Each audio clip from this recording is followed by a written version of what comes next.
Okay, ingenious idea of discussion in parties, right? Use the dimensional verification.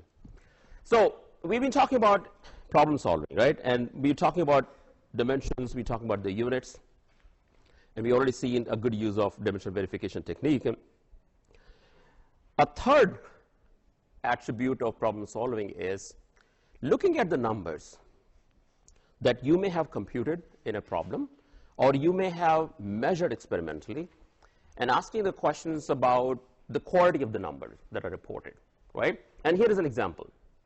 So these are the numbers for Bolt's world record in 100-meter sprint. He traveled distance of 100 meters in 9.58 seconds, as is being shown on this display, digital board, right?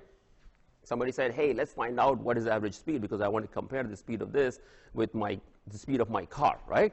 Okay, so you plug in all these numbers in your calculator, and your calculator reports all these numbers in meters per second, which you can convert into miles per hour, and you get to this number 23.349684 miles per hour, right? Depending on your calculator, you may get more digits or less digit, right? Okay, so you get this, and do you report this number just like that? Of course not. You know that there is something wrong with this answer. What is wrong is that you have the distance of 100 meters. The time is reported as 9.58 seconds. You have only 2 digits after the decimal, but somehow your final answer seems to indicate that the answer is much more precise than any of the input quantities, right? You've heard a saying, garbage in, garbage out, right?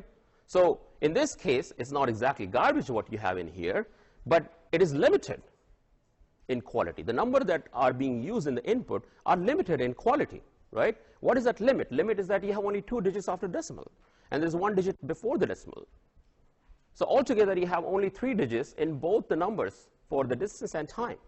And somehow your answer seems to be much more precise than any of the input quantities. That can happen. That's wrong, right? Okay, another example.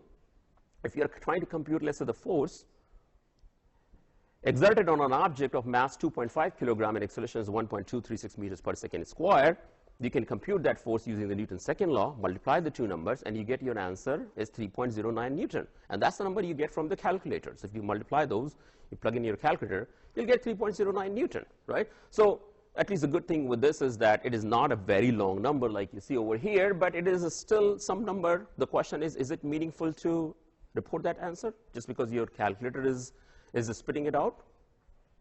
Anything wrong with that?